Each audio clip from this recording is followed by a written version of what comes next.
Hema committee റിപ്പോർട്ടിൻ്റെ കാര്യം പറഞ്ഞു. ഹേമ കമ്മിറ്റി റിപ്പോർട്ട് ആ ഒരു സമയത്ത് വല്ലാണ്ട് ചർച്ചയായ ഒരു കാര്യമാണ്. ആ ഒരു സിനിമാ മേഖലയിൽ ഒരുപാട് ക്രൈമിനെതിരെ ആളുകൾ ശബ്ദമുയർത്തുകയുണ്ടായി. അറ്റ് ദ സെയിം ടൈം അവിടെ ഒരു ഫേക്ക് കേസ് വന്നപ്പോൾ നമ്മുടെ നിവിൻ പോളി എന്ന് പറയുന്ന ആക്ടറിനെതിരെ ഒരു ഫേക്ക് കേസ് വരെ ഉണ്ടായി. ആ ഒരു ഫേക്ക് കേസിൻ്റെ പേരിൽ അത്രയും വന്ന കേസുകളുടെ ക്രെഡിബിലിറ്റിയാണ് അവിടെ ക്വസ്റ്റ്യൻ ചെയ്യപ്പെട്ടത്. വീണ്ടും പറയാനുള്ളത് ഇപ്പം ഒരു ടെക്കിയുടെ കാര്യം പറഞ്ഞു. ബാംഗ്ലൂർ കഴിഞ്ഞ ദിവസം സൂയിസൈഡ് ചെയ്തത്. അപ്പോൾ ഈ 498A ദുരുപയോഗമാണ് അവിടെ നടന്നിട്ടുള്ളതെന്ന് പറഞ്ഞു. അതിൻ്റെ കൂടെ തന്നെ അലിമണിയും അവിടെ ഒരു പ്രശ്നമായിട്ട് വരുന്നുണ്ട്. ഇവർ രണ്ടുപേരും, അയാളും അയാളുടെ ഭാര്യയും IT എംപ്ലോയീസ് ആണ്. രണ്ടുപേരും ഏറെക്കുറെ സെയിം ആയിട്ട് സാലറി വാങ്ങുന്ന ആളുകളാണ്.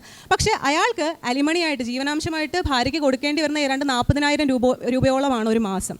സോ ഇങ്ങനത്തെ കേസിൽ അലിമണി സ്ത്രീകളെ സംരക്ഷിക്കാൻ എന്ന പേരിൽ അല്ലെങ്കിൽ അവർക്കൊരു ഷീൽഡായിട്ട് വന്ന ഒരു കാര്യമാണെങ്കിൽ കൂടി ഏറ്റവും കൂടുതൽ ഇന്ന് ദുരുപയോഗം ചെയ്യപ്പെടുന്ന ഒരു കാര്യമാണ്. അതായത് രണ്ടുപേരും ഈക്വലി ഫിനാൻഷ്യലി സ്റ്റേബിൾ ആയിട്ടുള്ള ആളുകളാണെങ്കിൽ കൂടി ഈ പറയുന്ന പോലെ ജീവനാംശം ചോദിക്കുക, അതും ഭീമമായ തുക ജീവനാംശം ചോദിക്കുക, ഇങ്ങനെയൊക്കെ ഒരുപാട് പ്രശ്നങ്ങൾ സ്ത്രീകളെ സംരക്ഷിക്കാൻ എന്ന പേരിൽ കൊണ്ടുവന്ന നിയമങ്ങൾ ദുരുപയോഗം ചെയ്തുകൊണ്ട് ഇന്നത്തെ നമ്മുടെ സമൂഹത്തിലുണ്ട് എന്നുള്ളത് വളരെ സങ്കടകരമായിട്ടുള്ളൊരു വസ്തുതയാണ്.